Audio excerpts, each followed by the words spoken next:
안녕하십니까. 부산외국어대학교 양순임입니다. 귀한 자리 초대해 주셔서 감사합니다. 가보지 못한 카자흐스탄을 머릿속으로 그리면서 발표 준비를 했습니다. 다른 공간에 계신 분들께 인사를 어떻게 여쭐까 고민하다가 제가 존경하는 신영복 선생님의 서의 글을 띄웠습니다. 볼까요? 여럿이 함께 가면 험한 길도 즐겁다.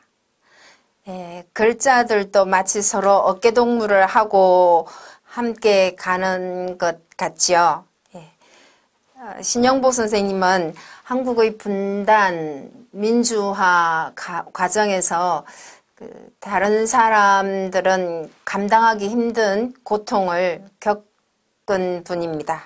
그럼에도 불구하고 돌아가실 때까지 오로지 희망, 사랑, 연대만 말씀하셨던 분입니다. 자, 우리도 함께 좋은 시간을 만들어 볼까요? 제가 오늘 여러분들께 말씀드리고자 하는 주제는 색깔을 좀 바꿔보겠습니다. 불규칙 경험화입니다. 이 주제로 크게 두 가지 이야기를 해볼까 합니다. 첫 번째는 불규칙 경험화와 관련된 오류가 어떤 식으로 나타나는지 그 양상과 원인을 살펴보고 그 다음 교육 방안을 이야기해 보고자 합니다. 자, 제가 불규칙 경험화를 연구 대상으로 삼았던 이유는 이것 때문입니다. 이걸 어떻게 읽으면 좋을까요? 왼쪽 네모 안에 있는 거요. 제가 만난 외국인 학습자들은 고급 학습자들도 지금 왼쪽 노란색 네모 안에 있는 그 단어들을 산길, 방바닥, 물고기 이런 식으로 씌어진 그대로 읽으려 합니다. 왜냐하면 지금 여기 있는 이 표기형에는 경험화가 적용될 만한 아무런 단서가 없기 때문입니다. 그에 비해서 오른쪽에 있는 씻고, 씻다가, 씻자 같은 경우는 이 경험화한 발음을 잘 해요. 잘 하면서도 왼쪽에 있는 건 잘 안 되더라는 거죠. 이건 연구의 필요성이기도 하지만 제가 만난 카자흐스탄 학습자들은 이상하리만큼 발음이 좋았습니다. 그래서 이렇게 고급 학습자에게도 나타나는 오류가 아니고는 발음 교육에 대해서 이야기하는 것이 어쩌면 의미가 없을 수도 있겠다라는 생각이 들어서 가장 난도가 높은 주제를 골랐습니다. 자, 그 다음에 연구 목적에 대한 겁니다. 아까 서두에 잠깐 말씀드렸던 것처럼 불규칙 경험화를 대상으로, 이건 경험하는 경험화인데 규칙화하기 어려운 경험화입니다. 그래서 불규칙 경험화라고 불렀습니다. 그것과 관련된 그 오류 발생 양상을 살펴보고 그 원인을 분석해 보고자 합니다. 제가 말씀드리고자 하는 원인은 학습자 언어인 학습자의 모국어 때문이 아니라 목표 언어인 한국어 때문입니다. 배우고자 목표로 삼고 있는 한국어 자체의 복잡성 때문입니다. 아까 불규칙이라는 단서를 단 것으로도 알 수 있듯이 규칙이 점점 더 적용 조건이 복잡하면 복잡할수록 그게 복잡성이 이제 끝까지 가면 규칙화할 수 없게 되는 거죠. 그 정도까지 가게 되면 이 난도가 아주 높아질 수밖에 없을 겁니다. 그래서 오류가 많이 나타난다고 봅니다. 그 다음 교육 방안은 그럼 이걸 어떤 식으로 어떤 교육 내용을 선정하고 어떤 방법으로 교육할 것인가를 얘기를 해볼 생각입니다. 교육 내용을 선정하고 그 그 다음에 다른 지식 영역, 문법이나 뭐 이런 거요. 어휘나 이런 것과 또 다른 기능 영역, 말하기, 듣기, 읽기, 쓰기와 통합 교육할 수 있는 방법. 그 다음에 크게는 의사소통 교수법입니다. 그 안에서 형태초점 교수법을 활용해서 어떻게 하면 좀 더 정확성을 향상시킬 수 있을까. 그 다음 세 번째로는 그 오류가 나왔을 때 어떤 식으로 피드백을 줄 것인가. 조음적 설명과 음향적 설명 두 가지에 대해서 얘기를 해 보겠습니다. 자, 이제 2장으로 넘어왔습니다. 앞에 1장은 서론에 해당하는 것이었고 2장 경험화, 오류, 양상과 원인 분석입니다. 거기에 들어가기에 앞서서 이게 규칙의 복잡성에 기인하는 것이어서 한국어에서 어문규칙이라는 게 어떤 개념을 갖고 있는지 대략 살펴보면서 오류가 발생하는 원인을 말씀드리고자 합니다. 일단 한국어에서 어문규칙은 가장 명시적으로 표현을 하자면 표기형과 그리고 발음형 이 두 가지 사이에 이 양자를 매개하는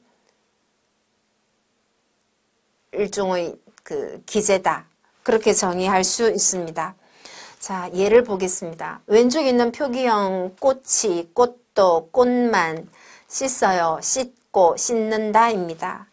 그런데 실제 발음형은 표기형은 여기 있는 꽃이라는 명사와 그 다음에 씻다라는 동사가 모두 똑같은 형태를 유지하고 있지만 실제 발음형에 오게 되면 뒤에 오는 말이 뭐냐에 따라서 꽃이 이렇게 연음될 수도 있고 꽃도 이렇게 7개의 종성으로 합류될 수도 있고 그 다음에 뒤에 오는 비음 때문에 이렇게 비음화될 수도 있습니다. 그런데 한국어를 모어로 하는 사람들은 이 발음을 듣고 이 표기형으로 바꿀 수 있고 또 이 표기형을 보고 이 발음형으로 바꿀 수 있습니다. 그 바꿀 수 있는 이유가 요 사이에 어문규칙이 있기 때문입니다. 그래서 한국어에서 어문규칙은 표기형과 발음형을 상호 전환할 수 있는 일종의 기제 역할을 하게 됩니다. 자, 방금 말씀드린 걸 한 번 더 도식화해 본 겁니다. 입력, 그러니까 귀에 들리는 소리는 이렇게 들립니다. 여기 연결음이 고가 먹고, 잡고, 닫고, 꼬꼬꼬로 들어왔어요. 그렇지만 그걸 듣고 우리가 머릿속에서 생각할 때는 아, 이게 고구나 라고 생각하고 그리고 이렇게 씁니다. 이게 연결음이 고다. 그 다음에 발음할 때 출력도 이렇게 출력합니다. 머릿속에 들어있는 요것과 바깥에 나오는 입력과 출력 요 사이에 규칙이 없으면 이 양자를 왔다 갔다 할 수 없게 되는 거죠. 자, 그러면 어문규칙이 이런 개념이다. 표기형과 발음형을 중간에서 연결시켜주는 다리 역할을 한다. 그럼 한국어에는 경음화가 어떤 종류가 있는가? 한국어 경음화는 일단 적용 조건을 규칙화할 수 있는 게 4가지 종류가 있습니다. 언제 이 규칙이 적용되는지 그 조건을 한정할 수 있는 것. 그래서 룰로 표시할 수 있는 게 4가지 종류가 있습니다. 첫 번째가 앞에 말이 여기는 그 형태소 경계라고 생각하시면 좋겠습니다. 앞에 말이 읍 하는 받침으로 끝나고 뒤에 오는 소리가 브드 그즈 스일 때는 그 각각이 뿌, 뜨, 끄, 쯔, 스로 경음으로 바뀌는 현상입니다.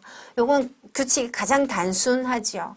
그래서 초급 과정에서 어느 정도 학습을 마치고 나면 오류가 별로 발생하지 않습니다. 예를 들어 보겠습니다. 이런 예들요. 첫 번째 줄에 있는 먹다, 먹고, 먹지, 먹습니다는 여기 앞에 말이 기역 받침으로 끝난 것이고 씻고 씻다는 요거는 종성으로 되면 디귿으로 되니까요. 씻다. 그 다음에 요건 기역. 뒤에서 모두 다 경험화합니다. 자, 두 번째 종류는 관형어. 이게 명사를 꾸며주는 말이죠. 요렇게요. 이것도 오류는 그다지 많이 발생하지 않습니다. 이런 거요. 그 관형어를 만드는 어미가 요렇게 앞에 받침 있느냐 없느냐에 따라서 의가 들어가기도 하고 안 들어가기도 하고 하는 니은도 있고 그 다음에 는도 있죠. 그런데 은이나 는일 때는 경음화가 되지 않는데 그래서 먹는 곳, 먹은 곳 합니다. 근데 먹을 곳 할 때만 경음화가 일어나죠. 이때는 이제 조건이 좀 더 복잡해졌습니다. 왜 그런고 하면 지워보겠습니다. 빨간색으로 바꾸고 한국어 받침 소리는 7개지요.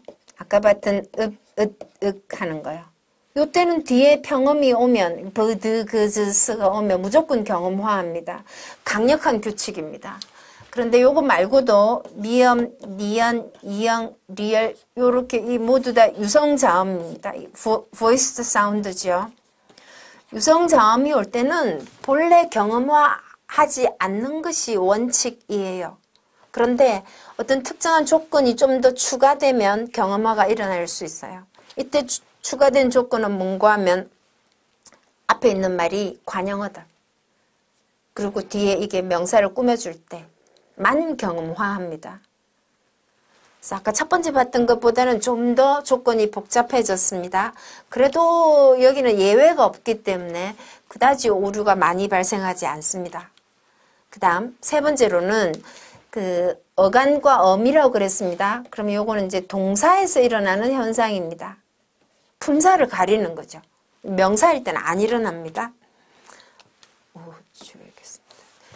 이게 동사예요. 그리고 동사의 그 기본형 앞에 있는 어미를 뺀 나머지가 받침 미음이나 니은으로 끝나고 뒤에 부드 그즈 스가 오면 각각 뿌, 뜨, 끄, 쯔, 스로 바뀌는 현상입니다. 예를 보겠습니다. 자, 여기서부터 이제 오류가 제법 많이 발생합니다. 그 명시적으로 교육을 받지 못했을 경우요. 봅시다. 왼쪽에 있는 것은 경험화하는 예이고 오른쪽에 있는 것은 경험화하지 않는 예입니다. 똑같은 환경에서요. 자, 여기는 머리를 감다, 머리를 감고, 머리를 감다가 머리를 감지 할 때 그 감다입니다. 이건 동사지요.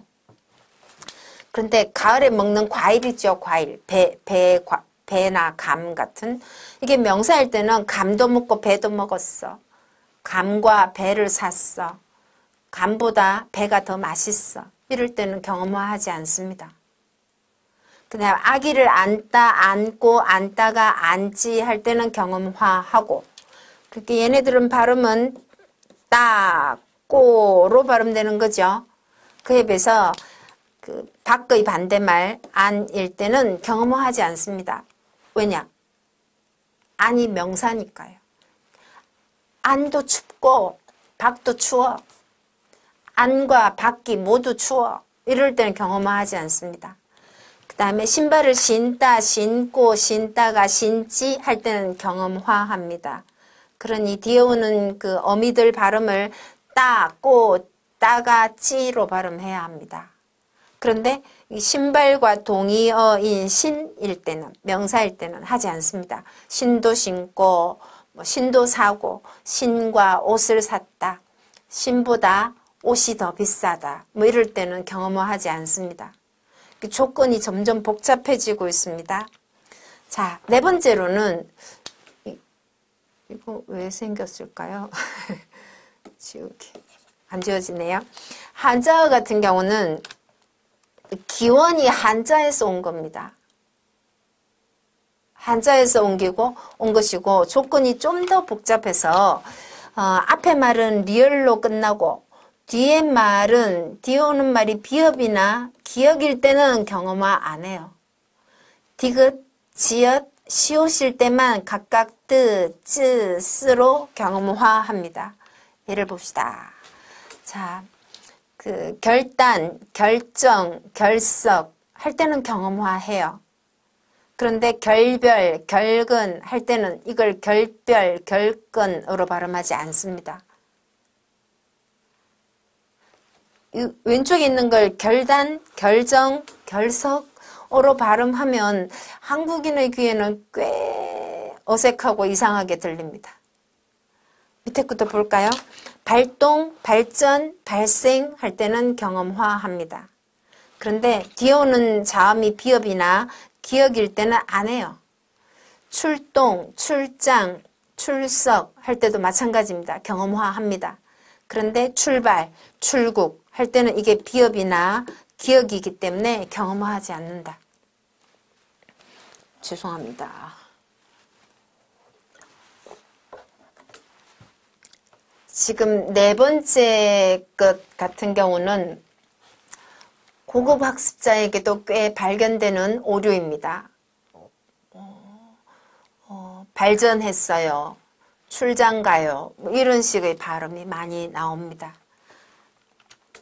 자, 그 다음에 다섯 번째입니다. 요거는 규칙화할 수 없어요. 그 말은 똑같은 환경에서, 동일한 환경에서 어떨 때는 경험화하고 어떨 때는 경험화하지 않는다라는 뜻입니다. 자, 앞에 말은 유성음입니다. 그러면 이 유성음이라는 말에 들어가는 한국어 음은 아까 말씀드린 미음, 니은, 이응, 리을 요 네 개의 자음과 그 다음에 모음입니다. 이때는 음성학적으로는 경험화가 일어날 만한 환경이 아니에요. 아닌데 일어납니다. 어떤 예들이 있는지 보겠습니다. 자, 여기는 예문들의 공통점이 뭐예요? 거스름돈, 맥주병, 산길, 술값, 눈병, 술집 모두 다 복합 명사들입니다. 그러니까 명사 두 개 합쳐져서 새로운 명사가 만들어진 예들입니다. 그럼 여기서 보시면 그 맥주병 같은 경우는 맥주병은 맥주와 병 두 개의 복합어입니다. 그 다음에 유리병은 유리와 병 두 개의 복합어입니다. 보면 앞에 말 모음으로 끝났어요. 이것도 모음으로 끝났어요. 그죠? 그 다음에 뒤에 오는 소리 비읍으로 시작해요. 이것도 뒤에 오는 소리가 비읍으로 시작해요. 동일한 환경입니다. 둘 다 복합 명사예요. 그런데 맥주병은 병으로 발음하고 유리병은 유리병이라고 안 해요. 유리병이라고 합니다. 다른 예를 하나 더 들어볼까요? 면허증 또는 학생증 할 때는 증이라고 발음합니다. 면허와 증입니다. 그런데 영수증 할 때는 그냥 증이라고 발음해요. 그러니까 이건 어떨 때는 경험화하고 어떨 때는 경험화하지 않는다라는 걸 조건화할 수 없습니다.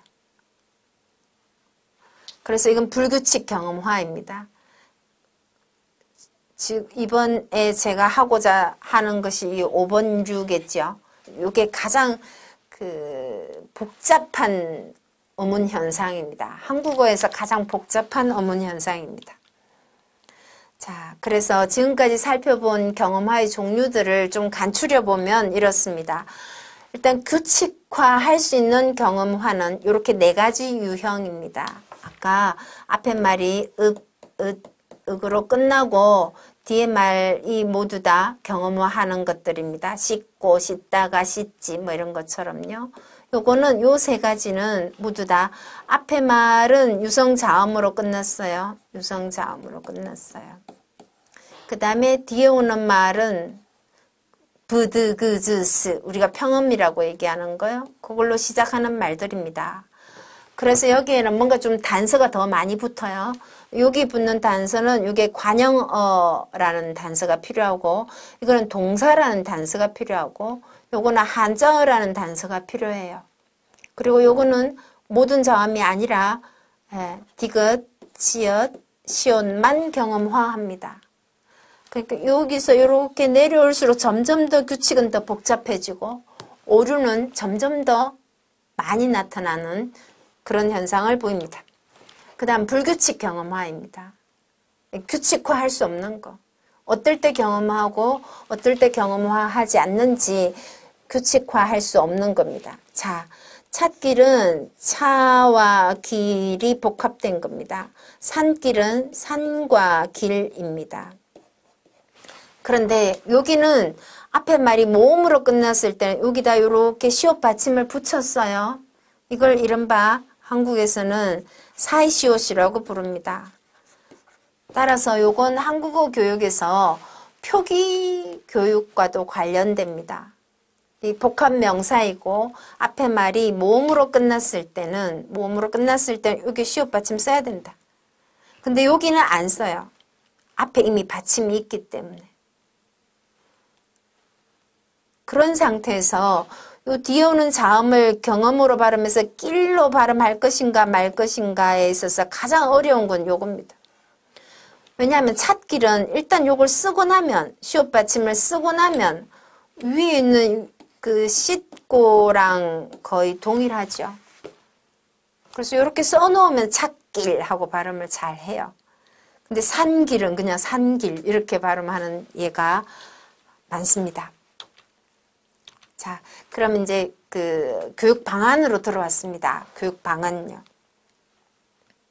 교육 방안. 그 중에 통합교육을 얘기했습니다. 통합교육은 교육 방안에서 뭐 많이들 얘기를 하시는 겁니다. 그 중에서 지금 우리가 하고자 하는 건 발음교육입니다.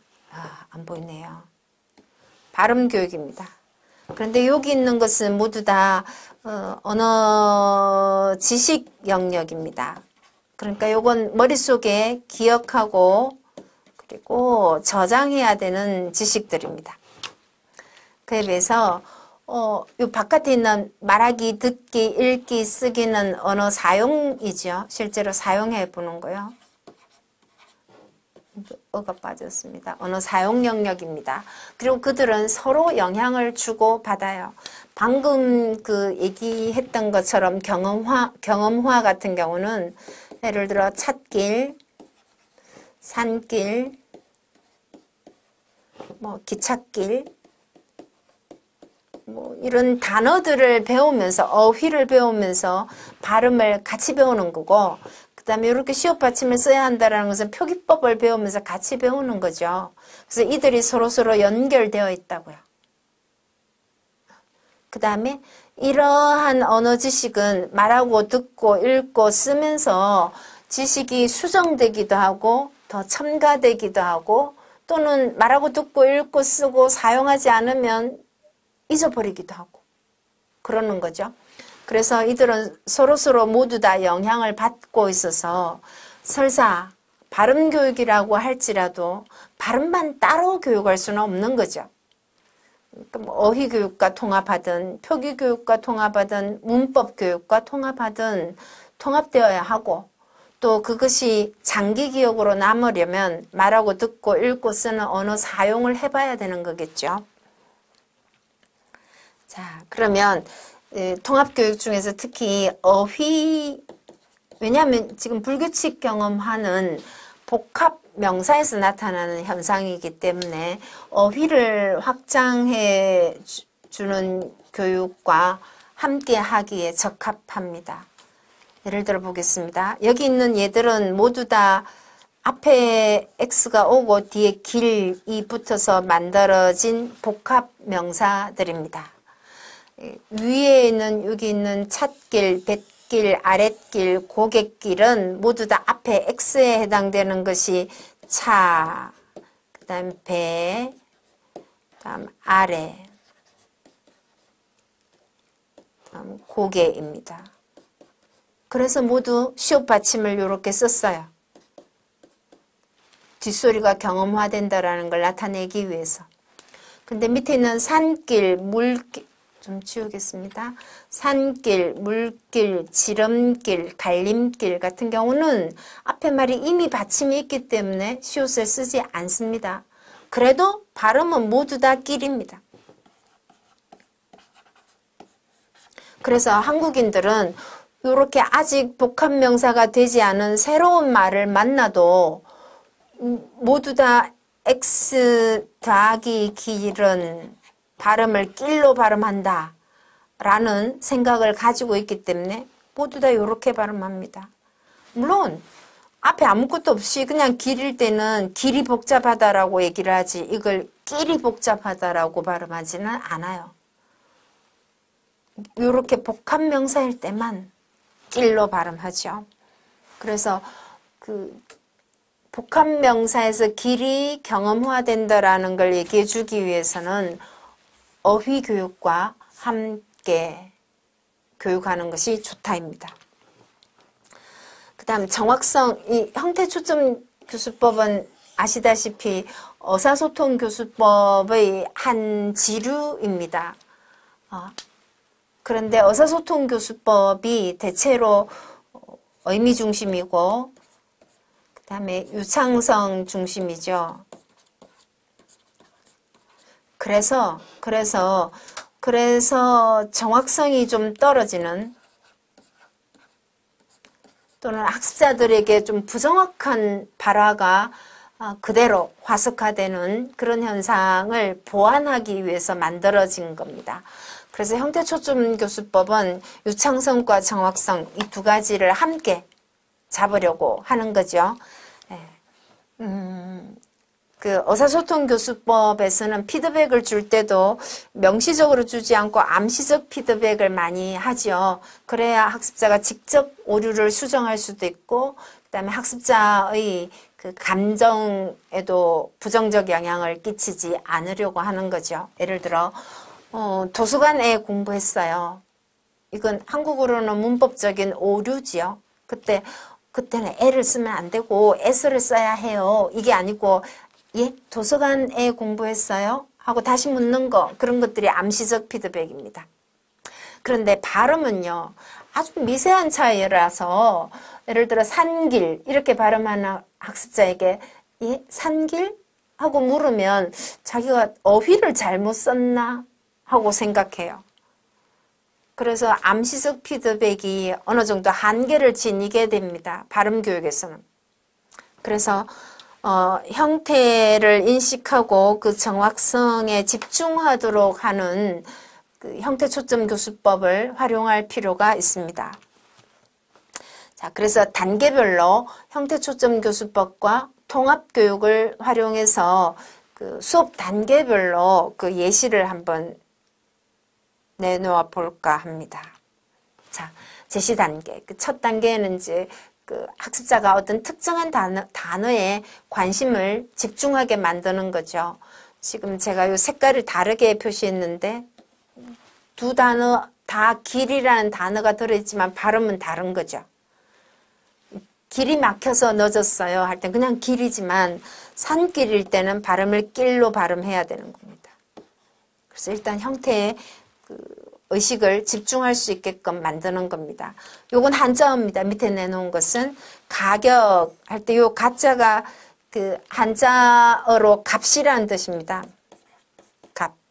값이 비싸다 할 때 값요. 근데 이 가가 그 어두의 음절이 아닐 때, 첫 번째 음절이 아닐 때는 발음이 까로 변합니다. 거의 100%. 이때는 가격인데요. 이때는 물가입니다. 가. 이걸 물가라고 발음하지는 않아요. 물가라고 발음하면 의사소통이 아예 안 될 가능성도 꽤 높습니다. 이해를 못할 가능성도 높아요. 그다음 이걸 이제 명시적으로 어떻게 설명해 줄 것인가. 아까 암시적인 방법이 발음에서는 잘 안 먹혀 들어가니까요. 좀 더 이제 명확하게 설명을 해주는 거죠. 복합명사의 뒷말 첫소리가 경음화하는 예가 있다. 이건 이제 말로 풀었을 때고 X가 나오고 이런 식으로 예를 하나 내놓으면 좋겠죠. 좀 지우겠습니다. 단어를 X 길은 발음은 이렇게 발음된다고 표시를 해주는 거죠. 아까 가도 마찬가지입니다. X가는 X가로 발음된다. 이때 이렇게 발음되는 것은 의미가 값입니다. 값의 의미일 때 그렇습니다. 그리고 그 예를 들어보는 겁니다. 요 길에 해당하는 예들요. 길, 값, 국, 먹는 국요, 밥과 국 할 때 국, 그 다음 빛, 뭐 분홍빛, 빨간빛 할 때, 무지갯빛 할 때 그 빛요. 그 다음에 집, 이런 단어들은 이렇게 복합명사를 형성할 때는 낄, 꾹, 깝, 빛, 집 이런 식으로 경험화합니다. 그 다음에 표기교육을 하려면 이렇게 앞에 말이 받침이 없을 때는 여기다 받침을 붙여 쓴다. 그런데 산길처럼 본래 여기 받침이 있을 때는 여기다 시옷을 받쳐 쓸 수 없다입니다.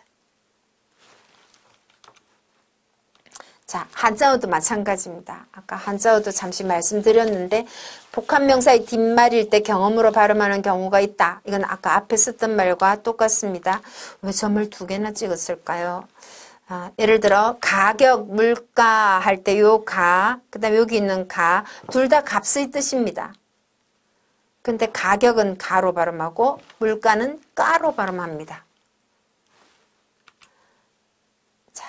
그러면 이제 지금부터는 좀 예를 제시할 필요가 있습니다. 충분한 유사한 예들을 많이 제시하는 거죠. 길입니다.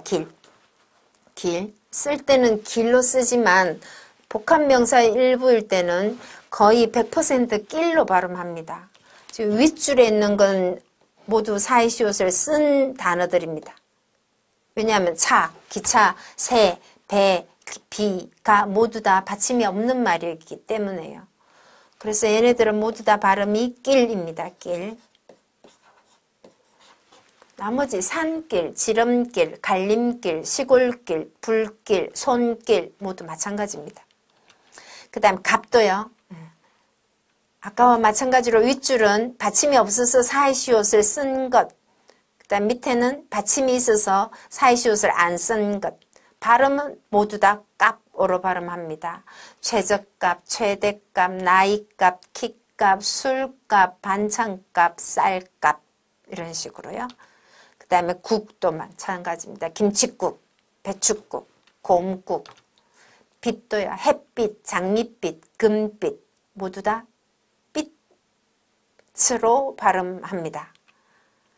자, 그 다음에 한자어에도 마찬가지입니다. 가격 할 때는 그냥 가합니다. 왜냐하면 첫 번째 음절이니까요. 근데 두 번째 음절 이하로 내려가면 물가, 대가, 생산가. 그 다음 점수 할 때는 점입니다. 근데 초점, 요점, 장점, 단점, 공통점. 그 다음에 권리 할 때는 권이에요.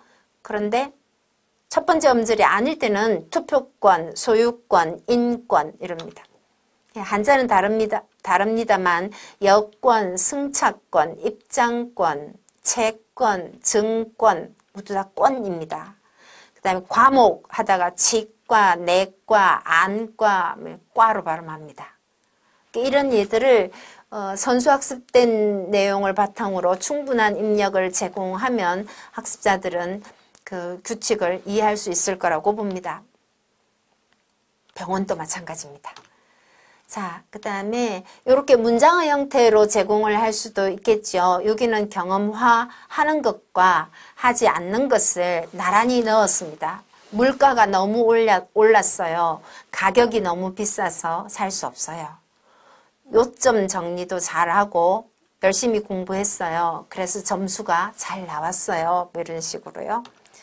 자, 그 다음에 이제 그 입력은 듣기죠. 듣고 보는 거죠. 출력은 말하고 써보는 겁니다. 표현해 보는 거요. 지금 제가 여기 예로 내놓은 것은 뉴스로 나왔던 겁니다. 근데 뉴스 중에 가격에 대한 얘기가 많이 나왔어요.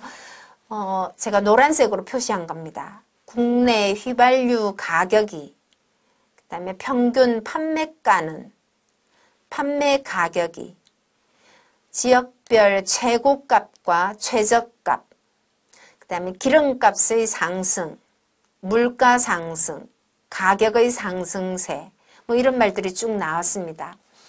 자, 요거는 조금 복잡한 문제이긴 한데요. 여기는 시옷인데 요거는 왜 없냐? 제가 오자를 쓴 게 아니고요. 아직까지 복합 명사로 사전에 등재되지는 않았습니다. 근데 한국인들은 시옷이 있든 없든 값이라는 말이 복합 명사의 일부로 나오면 값으로 발음합니다. 이 시옷이 있든 없든, 여기는 안 썼습니다. 그래도 발음은 값, 국어로 발음해요. 이걸 이제 수업 시간에 어떻게 활용할 것인가의 문제인데요. 뭐 여러 가지 방법이 있겠죠. 지금 제가 예를 든 건 듣고 재구성하기였습니다. 예컨대 이런 식으로 하는 거죠. 그 수업 시간에 교실에 모든 그룹을 모아놓고 학생에게 그냥 보통 발화 속도로 이 뉴스를 들려줘요. 그럼 이걸 한꺼번에 다 받아 적을 수는 없겠죠. 그러면 그 그룹에 속해 있는 요 4명의 학습자가 자기가 들었던 거, 기억나는 것만 써요. 그게 단어든 뭐든. 예를 들어 A 학습자는 가격을 들었어요. 그 다음 B 학습자는 뭐 휘발유라는 단어를 들었어요. 휘발유. 그 다음에 C 학습자는 상승세 뭐 이런 말을 들었어요. 그 다음에 D 학습자는 뭐 지난주 이런 얘기를 들었어요. 그럼 들은 내용을 바탕으로 그 같은 그룹에 속한 학습자들끼리 들은 이야기를 얘기해 보는 거죠. 그래서 이거 이제 그대로 받아 쓰는 건 아니고 그냥 자기가 들었던 단어 받아 쓸 수 있는 그 한도 내에서만 부분적으로 받아 쓴 겁니다. 그걸 가지고 그룹 간의 이야기를 하면서 내용을 재구성하는 거죠. 그리고 들은 것과 똑같지는 않지만 그 들은 내용을 바탕으로 새로운 글을 한번 써보는 겁니다. 그러면 이제 이때는 그룹 간에 속해 있는 친구들끼리 의미 협상도 해야 되고 글도 혼자 쓰는 게 아니라 협동적 글쓰기를 하게 되는 거죠. 이런 방법도 있고요. 그 다음에 또 하나는 제가 이 노래를 불러드릴 수 있으면 좋은데 저는 그 방탄소년단 노래를 따라 부르기에는 좀 하여튼 능력이 잘 안 됩니다. 일단 가사 일부입니다. 여기에 보면 제가 노란색으로 표시한 나도 모르게 내 눈가 위에 피어 여기입니다. 눈가. 그래서 이때는 이 단어는 이게 그 눈요. 거기다가 가장자리라는 뜻을 가진 가가 붙은 복합명사입니다. 이때 발음은 눈가입니다. 이 눈가라고 발음하면 못 알아들어요. 그 다음에 오고야 말았던 나의 대가. 이때 대가는 한자어에서 온 것인데 이때 가격할 때 그 가자입니다. 근데 이 발음도 까입니다. 그래서 듣고 어떻게 들렸는지 소리에 주목해서 듣고 정확한 발음으로 따라 노래하기 뭐 이런 활동을 해도 좋지 않겠습니까? 만약 학습자들이 방탄소년단을 좋아한다면요. 자, 지웁시다. 그러면 제가 여기다 써놓은 노래 가사 중에서 경험화하는 것은 내뱉지, 얼룩진, 말았던 뭐 이런 것도 있고요. 지금 우리가 하고 있는 불규칙 경험화에 속하는 것은 눈가와 대가입니다. 그 다음 자, 요거는 제가 어디서 가져왔을까요? 이게 누리세종학당에 있는 자료입니다. 제가 그 링크를 걸어뒀습니다. 요거는 드라마 상속자 중에 대화가 오고 가요. 근데 그 중에 여자아이가 무슨 상황이에요? 내 여권 왜 가져가는 건데? 하고 물었어요. 여기에 들어가야 할 말이 여권입니다. 여권. 이렇게 쓰고 발음은 아까 얘기했듯이 권어로 발음해야 되는 단어입니다. 이렇게 여권이라고 발음하지 않고 여권 이렇게 발음한다라는 걸 형태의 초점을 가지고 이렇게 빈칸 채우기를 하면 딱 그 형태에만 의식을 집중하게 되죠. 네. 그렇게 하고 난 다음에 역할극 같은 걸 하면 어떨까? 그 다음에 속담 표현하기입니다. 이것도 제가 링크를 걸어뒀습니다. 이건 한국어 속담인데요. 떡 줄 사람은 생각도 안 하는데 김칫국부터 마시지 마. 여기 들어가면은 그 두 사람이 나와서 역할극 하는 게 나와요. 그걸 보면서 떡 줄 사람은 생각도 안 하는데 김칫국부터 마시지 마. 여기서 김칫국이라는 단어를 익히고 그 발음이 국이 아니라 꾹으로 발음된다라는 걸 알고 속담으로 표현해보기 활동을 하면 좋지 않을까 생각합니다. 제가 너무 길게 지금 얘기를 하고 있죠. 30분 하라고 그랬는데 너무 길게 하고 있습니다. 이제 그 오류 교정 부분으로 들어왔습니다. 만약 학습자가 그 경험을 발음을 잘 못한다 그러면 어떻게 해주면 좋을까입니다. 가장 좋은 방법은 일단 경험은 평음, 여기서 경험이라고 얘기하는 건 이거죠. 한국어에서 뿌, 뜨, 끄, 쯔, 스 이런 소리들을 경험이라고 부릅니다. 이 경험은 브, 드, 그, 즈, 스라고 부르는 요 평음에 비해 힘을 많이 주어서 발음하는 겁니다. 그래서 목에 힘 주는지 안 주는지는 잘 못 느끼니까 비읍 같은 경우는 바, 빠 하면 입술에 힘이 많이 들어가죠. 그래서 입술 접촉면도 더 넓어요. 시간도 더 오래 걸려요. 시간도 더 오래 걸려요.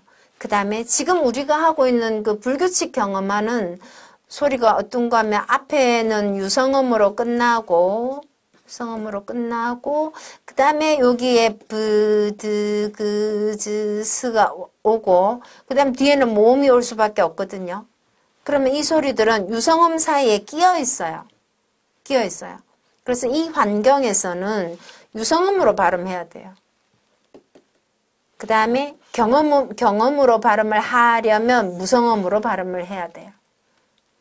이런 특성을 학습자들에게 알려주면 좋을 것 같습니다.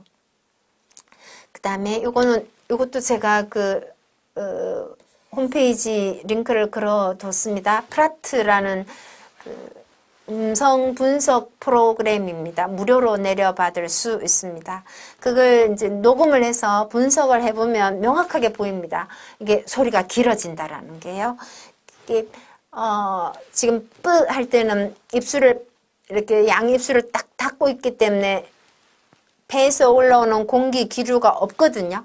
그래서 이렇게 무음으로 나타나면 사일런트. 아무 소리가 없어요. 무음 구간입니다.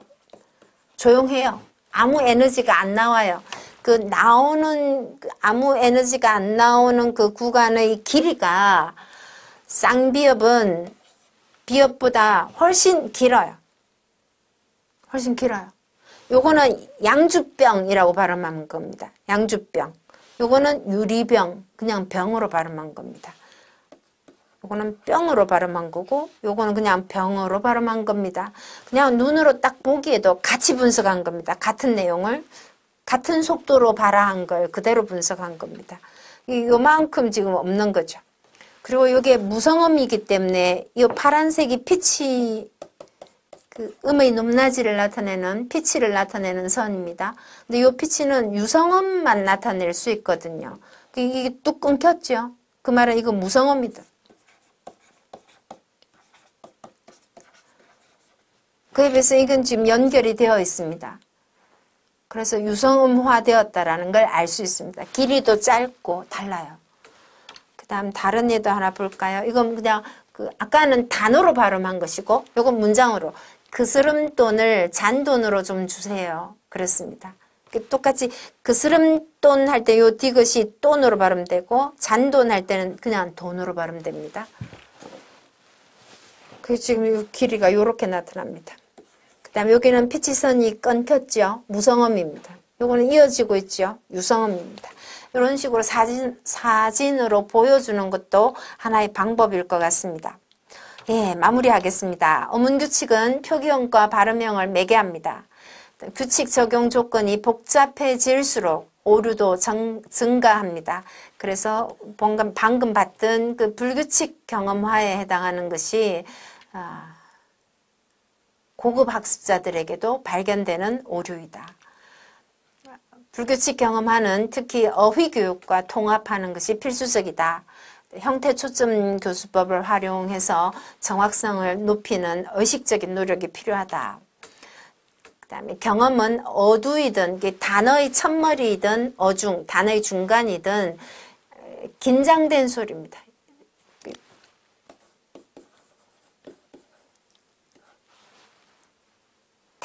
텐스라고 그러죠. 긴장된 소리예요. 그 다음에 장음 길어요. 아까 길다고 그랬죠? 그 다음 무성음입니다. 이러한 특성을 오류 교정에 활용하면 좋을 것 같습니다. 허락한 시간보다 너무 많이 사용해서 죄송합니다. 얘기를 하다 보니 좀 길어졌습니다. 뵐 수 없었지만 다음에 혹시 또 기회가 올지도 모르지요. 카자흐스탄 저도 가보고 싶습니다. 한 번도 가보지 못했습니다. 긴 시간 경청해 주셔서 감사합니다.